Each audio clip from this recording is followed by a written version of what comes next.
그냥 세무법인 가지 마세요. 안녕하세요, 굴삭기입니다. 오늘은 제가 세무법인에서 2년 7개월 동안 근무를 하면서 받았던 급여의 변천사를 알려드리려고 영상을 찍게 됐어요. 세무법인마다 급여 체계가 다르지만 그래도 하나라도 참고가 되는 게 좋을 것 같아서 이 영상을 올려드리고 여러분께 많은 도움이 되셨으면 좋겠습니다. 급여 같은 경우에는 공개를 안 하는 경우가 좀 많으니까요.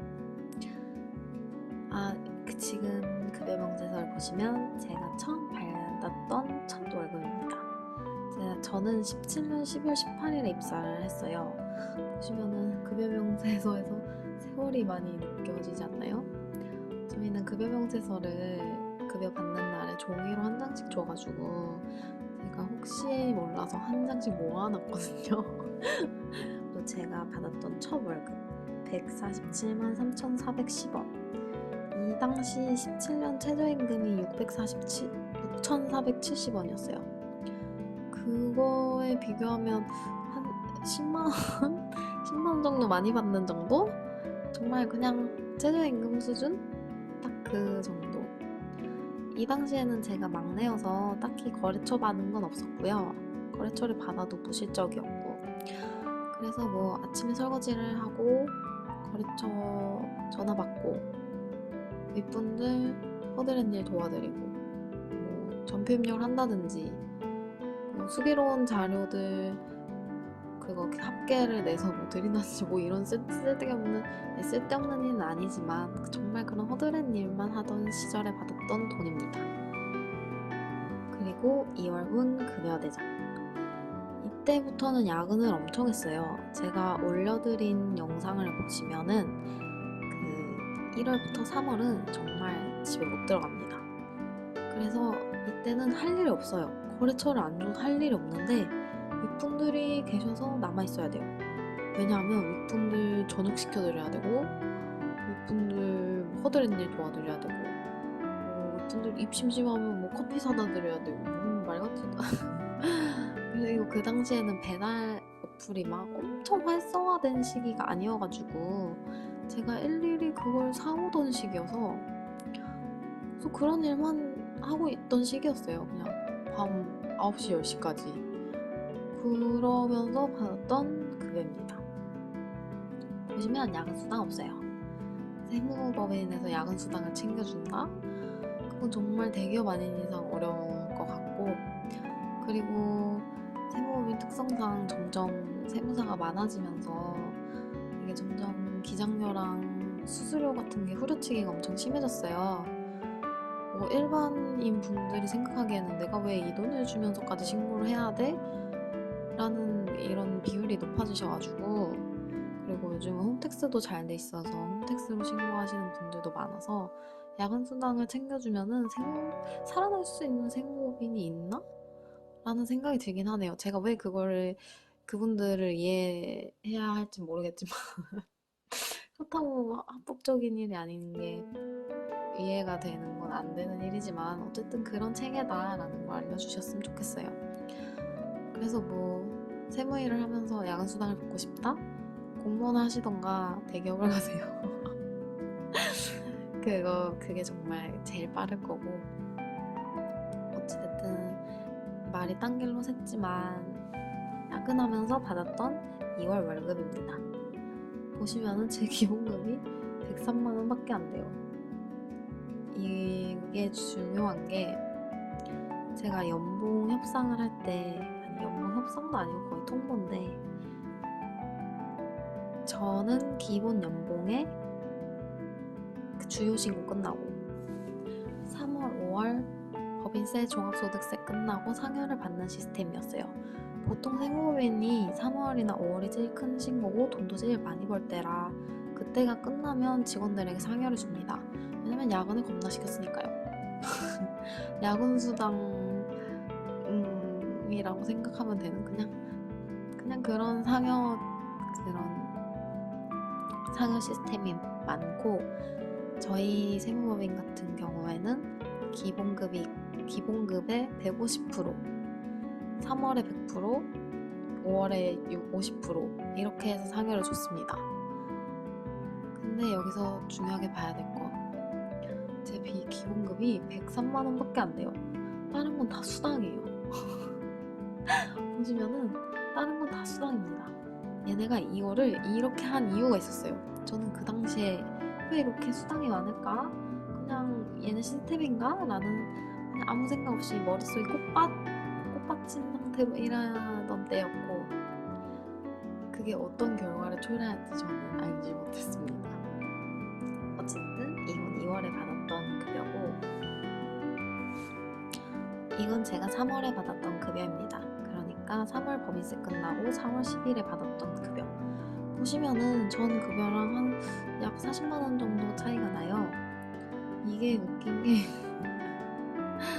여기에 일단은 기본급이 올라가 있고, 저희는 연봉 협상을 해서 매년 3월쯤에 1월부터 3월분의 급여 인상분을 한 번에 주는 시스템이었어요. 그래서 그런지 여기 보시면 추가 급여에 32만 2천 원 있죠. 이게 제가 1월부터 3월간 연봉이 인상된 3개월분의 인상치입니다. 32만 2천 원. 그럼 한 달에 10만 원 정도씩 올랐네요. 진짜. 어쨌든 3월 법인세 끝나고 이렇게 받는 기본 급여 하나와, 그리고 법인세 때 야근하느라 고생했다고 주는 상여 110만 원. 제가 아까 말씀드렸듯이 전에 쓰였던 103만 원이 제 기본급이었어요. 급여 대장에서. 그래서 한 7만 원 더 주셨네요. 그래서 110만 원이 제 상여였습니다. 근데 110만 원이 큰 돈이 아니에요. 왜냐하면 저는 1월부터 3월까지 정말 바쁜 때는 일요일까지 출근했었고, 보통 3월에는 계속 토요일마다 출근했고, 할 일이 없는데 출근해야 돼요. 왜냐면 윗분들이 나오시니까요. 그리고 좀 이상한 게 주말에 안 나오면 제가 일이 없는 줄 알아요. 이건 좀 나이 많으신 사장님 있는 회사들은 다 똑같을 것 같은데, 다 이상하게 야근을 안 하면은 얘가 일이 없나? 라는 생각을 하시는 분들이 많더라고요. 그래서 어찌됐든 제가 주말까지 나와가면서 맨날 밤 9시, 10시에 가면서 3개월 동안 일해서 겨우 110만 원 받은 거예요. 그래도 막내 때는, 그리고 제가 처음으로 정말 첫 직장에서 일해서 받았던 돈이었으니까 저는 여기는 이런 데구나 라는 걸 처음 알게 된 곳입니다. 그래도 막상 통장에 거의 300이 찍히니까 기분이 좋긴 하더라고요. 제가 개고생한 건 까먹고. 그래서 세무법인을 다니는 건가? 어찌됐든 그래서 3월 끝나고 이제 4월 부가세가 기다립니다. 이게 4월 급여입니다. 저번에 인상분 포함해서 이제 160만 원 받게 된대요. 제가 일하고 그러면 한 5개월? 4개월 정도 됐을 때 받게 된 급여입니다. 이때도 최저시급이 좀 올랐죠. 그래도 160만 원, 정말 그냥 갑자기 현타가 오는데 이 돈을 받고 어떻게 살았지? 하는 생각이 드는 돈? 저는 뭐 사회초년생이었다가 뭐 자격증도 없고 정말 밑바닥부터 시작하자 해서 들어왔던 세무법인이었으니까 어쨌든 4월에 받게 된 급여입니다. 5월 급여도 4월 급여와 비슷하고요. 6월 급여입니다. 이제 5월 종합소득세 끝나고 상여를 얼마를 받을까라고 기대하던 중 받게 된 급여예요. 저기 보이는 기타 수당 20만 원은 저희 세무사님이 가끔 증여세나 양도세 같을 때 돈을 많이 버셨을 때, 기분 좋으실 때 직원분들께 뭐 조금씩 나눠주는 그런 돈, 그리고 야근하느라 고생한다 라고 챙겨주는 돈이어서 가끔 주셨어요. 그래서 받게 된 178만 5천 원. 자, 저번 달보다 한 20만 원, 약 20만 원 정도 받았네요, 더. 그리고 종소세 끝나고 받게 된 두 번째 상여입니다. 제 기본급이 110만 원이었으니까 50% 기본급의 50% 해서 60만 원 주셨네요. 조금 더 주셨네요. 저희 세무법인 같은 경우는 법인보다 개인이 적어가지고, 물론 개수야 개인이 더 많긴 하는데 법인 수가 많은 편인 세무법인이었어요. 그래서 종소세 때는 그닥 엄청 안 바쁘다고 말 못하지만 그래도 조금 바빠서 받았던 상여입니다. 그리고 7월 급여, 8월 급여, 9월 급여 별 차이가 계속 없죠? 왜냐면 이때는 특별한 신고가 없어서 상여도 없고 야근도 많지가 않아요. 10월 급여, 10월 급여도 똑같네요. 11월 급여, 12월 급여, 이때부터 내년을 대비해 서서히 야근을 시작할 때입니다. 그리고 19년 1월 급여입니다. 제가 이제 입사하고 1년이 넘었네요. 2월 급여입니다. 그때까지도 저는 아직 막내였어요. 저희 세무법인이 좀 직원 변동이 없는 편이어가지고 정말 슬프게도 제가 계속 막내더라고요. 이때는 그래도 거래처를 조금 받아서 이제 너가 해봐라 하는 시기여서 열심히 배우고 또 모르니까 열심히 책 찾아보고 열심히 윗분들 여쭤보고 강의 듣고 이러던 시기였어요.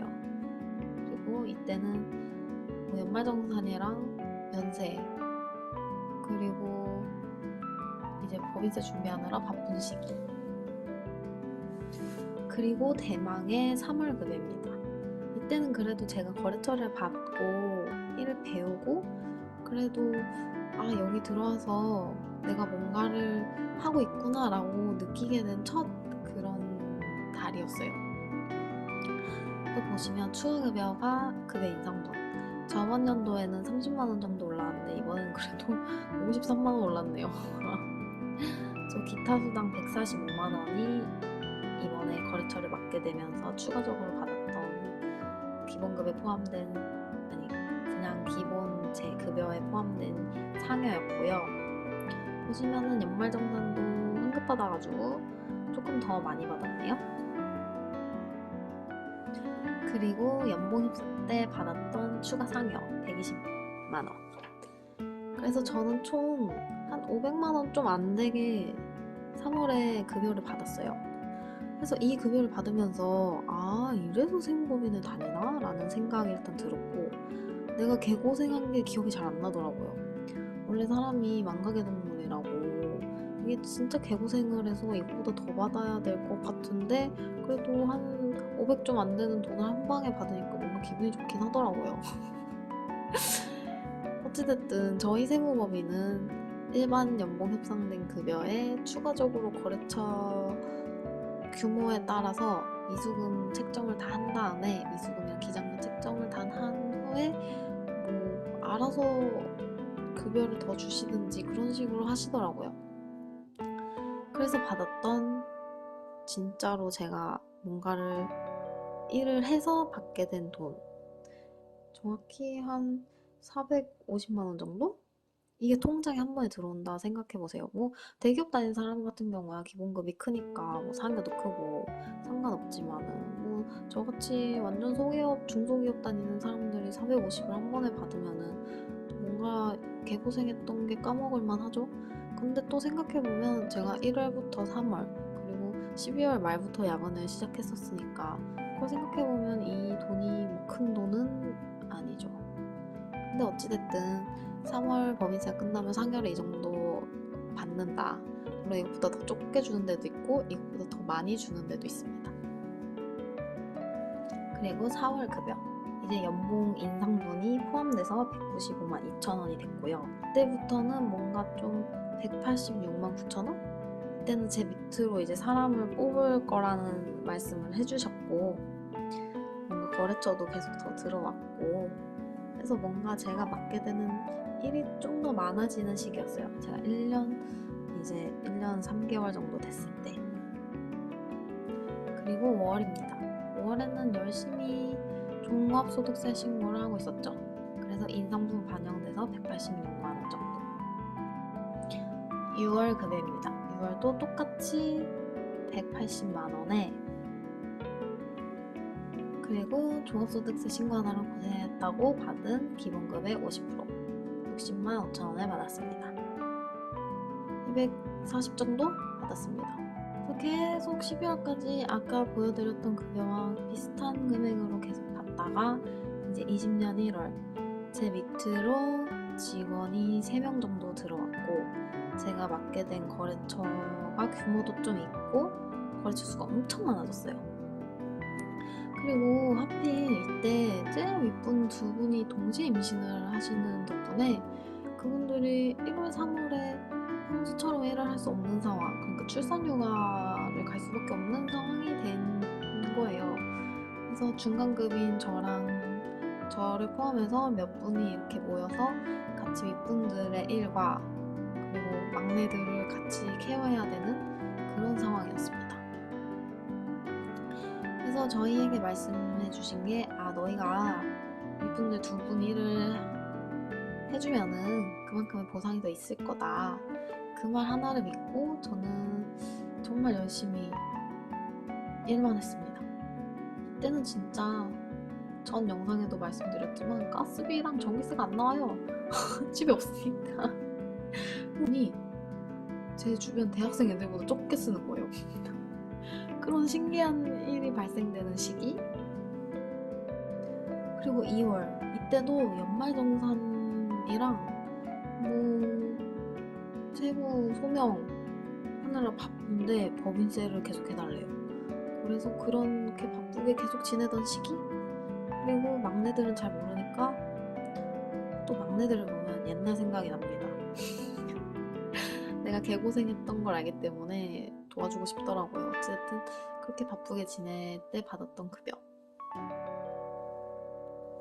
그리고 대망의 3월. 내가 개고생한 게 다 잊혀지겠구나. 도대체 얼마를 주시길래 알바도 안 뽑고 나한테 이런 일을 다 맡기나 라는 기대로 이제 급여 명세서를 기다렸는데 받게 된 충격적인 급여 명세서. 이때는 원래 저희가 3월에 1월부터 3월분의 연봉 인상분에 대한 3개월치 급여를 추가 급여로 제공해주는 시기예요. 근데 이때부터 코로나가 터지면서 좀 세무인에게 엄청난 큰 타격은 없었지만 그래도 이제 거래처들이 타격이 있으면 저희가 기장료를 줄여줄 수밖에 없는 상황이에요. 왜냐하면 세무법인 자체도 영업직이니까 거래처들의 상황을 이렇게 신경 써줘야 돼서 이제 저희도 미래를 대비하자 해서 6월에 한 번에 추가급여를 주신다 해서 이번에 추가급여는 없었고요. 그렇게 받게 된 돈인데 310만 원 정도. 아니 작년 3월이랑 엄청난 차이가 없는 거예요. 그래서 저는 거기서 너무 1차적으로 충격을 받았고, 일을 너무 그렇게 시켜놓고 나한테 이렇게 해준다고? 해서 제가 너무 놀라가지고 저희에게 이제 저희 의견을 주고받고 하는 세무사님께 말씀을 드렸어요. 급여 체계가 어떻게 되는 거냐 라는 걸 물어봤는데도 그냥 정말 정석으로 급여 체계를 알려주는 상황이 돼버린 거예요. 그러니까 제가 하고 싶은 말은 그렇게 급여를 높게 준다 해서 내가 열심히 일을 한 건데 밤까지 새가면서 왜 이 돈밖에 없냐라는 얘기를 돌려서 말한 건데 그렇게 대답이 오더라고요. 그래서 저는 이때 퇴사를 결심을 했습니다. 보통 저는 몰랐는데 세무법인에서 좀 한 몇 년 근무를 하고 이직을 하면 다른 세무법인으로 옮겨 다니면서 이제 자기 연봉을 올린다고는 하더라고요. 근데 저는 원래 계획이 3년 정도 세무법인에서 밑바닥부터 시작해서 배운 후에 일반 회사로 이직을 하자라는 생각으로 세무법인에 입사했던 거여서, 그래 그냥 이제 좀 있으면 거의 약 3년인데 그냥 나가자 라는 결심을 이제 4월 10일 급여 받은 3월 급여를 받은 날 다짐을 하게 됩니다. 3월 상여. 이거는 뭐 기본급의 100%니까 139만 원 받았습니다. 그래서 제가 3월에 받은 돈은 약 450? 450 정도? 작년이랑 비슷하네요. 작년은 근데 그래도 추가급이 56만 원 정도가 있었으니까.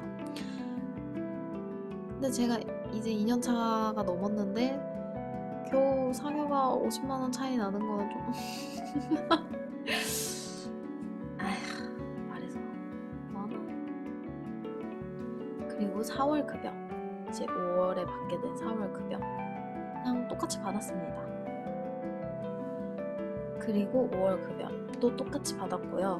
저는 결국 5월 이제 종합소득세가 끝나고 6월 1일에 바로 퇴사를 하고 싶다고 말씀을 드렸고, 한 달간의 붙잡음이 있었지만 저는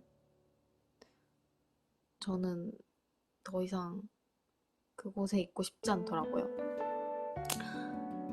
급여가 너무 작기도 했고, 다른 세무법인 같은 경우는 어떤식 저희처럼 뭐 분기 3월, 5월 끝나고 상여를 주는데, 저희는 상여에 뭐 기본급의 100%, 50% 이렇게 줬더라면, 뭐 다른 데는 세무사 마음대로 주는 데도 있고, 아니면은 뭐 정말로 세무사가 이 직원이 너무 고마워서 엄청 많이 주는 데도 있어요.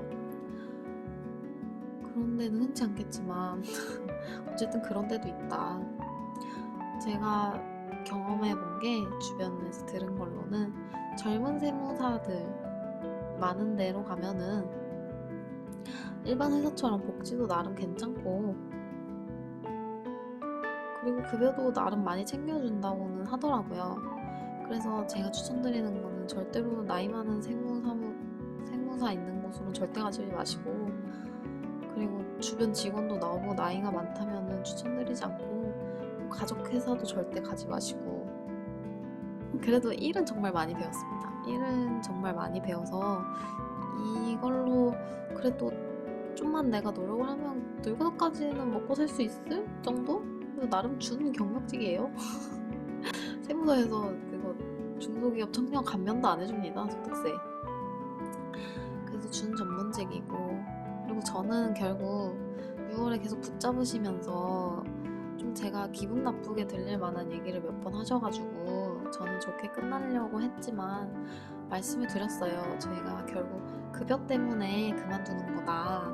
그때 일을 시키시면서 더 많은 보답을 해주시겠다는 얘기를 듣고 제가 믿고 일을 열심히 했던 건데, 작년과 별 차이가 없어서 저는 그만두고 싶다라고 얘기를 했고, 그리고 계속 이런 기분 나쁜 얘기를 하셔서 저는 제가 받았던 상여보다 더 받아야 된다고 생각한다고, 다시 상여 책정해 주셨으면 좋겠다고 말씀을 드려서 세무사님께서도 네, 맞는 것 같습니다, 미안하다고 하시면서 돈을 더 주셨고요.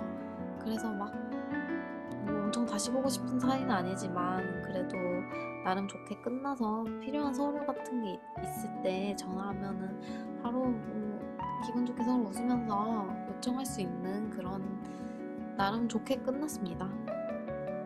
그래서 이 영상을 보시면서 보통 세무법인 급여가 높지가 않아요. 그리고 애초에 거기는 돈을 벌려고 간다기보단 신입분들에게 충고를 해드리자면, 뭐 제가 뭐 엄청난 경력을 가진 건 아니지만 제가 겪은 바로는 거기는 일을 배우려고 가는 곳이고 돈을 벌려고 가는 데는 아니에요. 그래서 거기서 만약에 조금 더 버티신다면은 뭐 어떤 세무법인에 가셔도 일을 잘 할 수 있으실 거고, 거기서 뭐 일반 회사로 이직을 하셔도 괜찮고, 그래서 뭐 야근 수당을 안 줘, 막 너무 야근이 많아, 진짜 너무 힘들어 이러신 분들은 그냥 퇴사하세요. 퇴사하시는 게 정신 건강에 좋아요. 저도 퇴사를 하고 6개월 동안 쉬면서 정말 뭐 머리가 아프다든지 허리가 아프다든지 뭐 그랬던 고질병들이 다 해결이 돼서, 그냥 진짜 여기는 못 버티겠다라는 게 느껴지는 회사는 그냥 그만두시는 걸 추천드리고, 그리고 세무법인 자체가 급여가 높은 편이 아니니까 그거를 인지하고 가시는 게 좋을 것 같다 라는 걸 알려드리고 싶어서 이 영상을 찍게 됐고요. 결국 세무법인마다 급여 체계는 달라요. 근데 제가 다닌 데는 강남 쪽이었고 좀 그래도 나름 규모가 있는 세무법인이었다는 거, 그건 아셔야 될 것 같아요. 많은 분들께 도움이 되셨으면 좋겠고요. 그러면 영상 봐주셔서 감사하고, 그래서 댓글, 좋아요 부탁드릴게요. 감사합니다.